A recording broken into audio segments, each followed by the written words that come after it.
Hi കൂട്ടുകാരെ, എല്ലാവർക്കും ഇന്നത്തെ എൻ്റെ പുതിയൊരു വീഡിയോയിലേക്ക് സ്വാഗതം.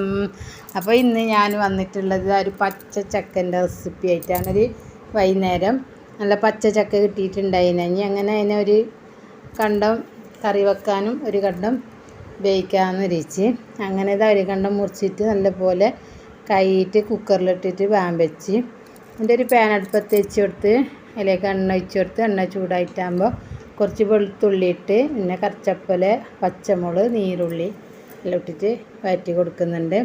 വെളുത്തുള്ളി ഇടണം, ഇതില്ലെങ്കിൽ ഗ്യാസ്ട്രിക്കിൻ്റെ അസുഖം കൊണ്ട് ആൾക്കെല്ലാം നല്ലത് വെളുത്തുള്ളി ഇട്ടെങ്കിൽ. അപ്പോൾ അങ്ങനെ നല്ല പോലെ ഗോൾഡൻ കളറാകുന്ന വരെ ഞാനിതാ ഫ്രൈ ആക്കിയിട്ട് എടുത്തിന്. ഇത് പിന്നെ വേവിച്ച് ഊറ്റിയ ചക്ക ഇട്ട് കൊടുക്കുന്നുണ്ട്. ചക്കയും നീരുള്ളിയെല്ലാം നല്ല പോലെ മിക്സാക്കി കൊടുത്ത് അതിലേക്ക് പിന്നെ ഞാൻ തേങ്ങയാണ് ഇട്ട് കൊടുക്കുന്നത്. തേങ്ങ ഇട്ടിട്ട് നല്ല പോലെ മിക്സാക്കി എടുക്കുന്നുണ്ടാവുക. നല്ല ടേസ്റ്റ് ഉണ്ടായിനി. ഒരിക്കലും നിങ്ങൾ ഇങ്ങനെ ഇതുപോലെ ഉണ്ടാക്കി നോക്കണം. ചക്ക കിട്ടിയെങ്കിൽ, പച്ച ചക്ക കിട്ടിയെങ്കിൽ. ഞാനങ്ങനെ ആക്കൽ. പച്ച ചക്ക കിട്ടിയിട്ടാകുമ്പോൾ പിന്നെ കറി വെക്കും, പൗത്ത ചക്കയെങ്കിൽ അപ്പം ചുടും, പിന്നെ വേവിക്കും. പിന്നെ അളുത്ത് ചക്ക ഉണ്ടല്ലോ നമ്മളെ ഗുജ്ജ, അത് കിട്ടിയെങ്കിൽ അതും കറി വെക്കും. കൊല്ലത്തിലെല്ലാവരും ഒരിക്കലെല്ലാവരും ആക്കും. കറിയും വെക്കും, ബേക്കിങ് ചെയ്യും, എല്ലാം ചക്കപ്പം എല്ലാം ആക്കും. അപ്പോൾ അങ്ങനെ ചായയെല്ലാം കുടിച്ചിട്ടായിട്ടാകുമ്പോൾ മോന്തിയാകുമ്പോൾ ചെറിയ ആങ്ങളിയും ഓളും മക്കളും വന്ന്. അപ്പോൾ അങ്ങനെ ഓർക്ക് ഞാനിതാ ചിക്കന് ഫ്രൈ ആക്കുന്നുണ്ട്. പിന്നെ ഫ്രൈഡ് റൈസാണ് ഉണ്ടാക്കുന്നത്.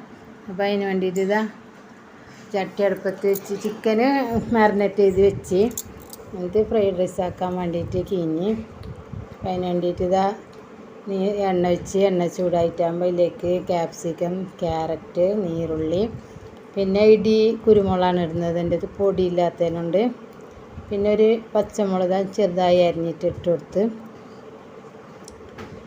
എന്നിട്ടായിട്ട് ഇതാ അതിനിത് വഴന്ന് വന്നിട്ടാകുമ്പോൾ ഇതിലേക്ക് 2 മുട്ട ഒഴിച്ച് കൊടുക്കുന്നുണ്ട്. മുട്ട ഒഴിച്ച് കൊടുത്തിട്ട് നല്ല പോലെ മിക്സാക്കിയിട്ട് എടുക്കുന്നുണ്ട്. പിന്നെ ചോറ് ഞാൻ വെച്ചിട്ടുണ്ട്, ഊറ്റിയിട്ടാണ് ചോറ് ഞാൻ ആക്കുന്നത്.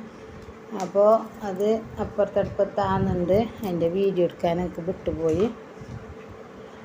കുറേ പ്രാവശ്യം കാണിച്ചിന്. മറ്റേ ബസ്മതി റൈസിലെല്ലാം ഫ്രൈഡ് റൈസ് ആക്കുന്നതെല്ലാം ഞാൻ കാട്ടിച്ചിന്. ഇത് ടൈഗർ അരിയിലാണ് ഞാൻ ഉണ്ടാക്കുന്നത്.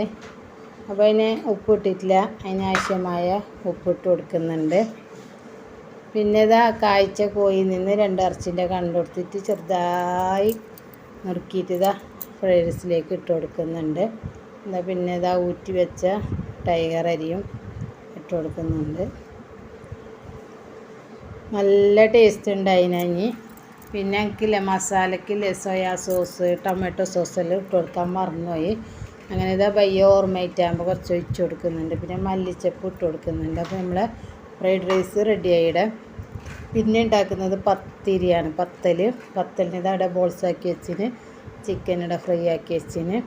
അങ്ങനെ പത്തൽ ചുട്ട് അങ്ങനെ ഞങ്ങൾ രാത്രിയിലത്തെ ഫുഡെല്ലാം കഴിച്ച്. പിന്നെ കുറച്ച് ഇറച്ചിക്കറി ഉണ്ടായിന്. ഞാൻ എൻ്റെ വീഡിയോ എടുക്കാൻ എനിക്ക് മറന്നുപോയി ഞാൻ.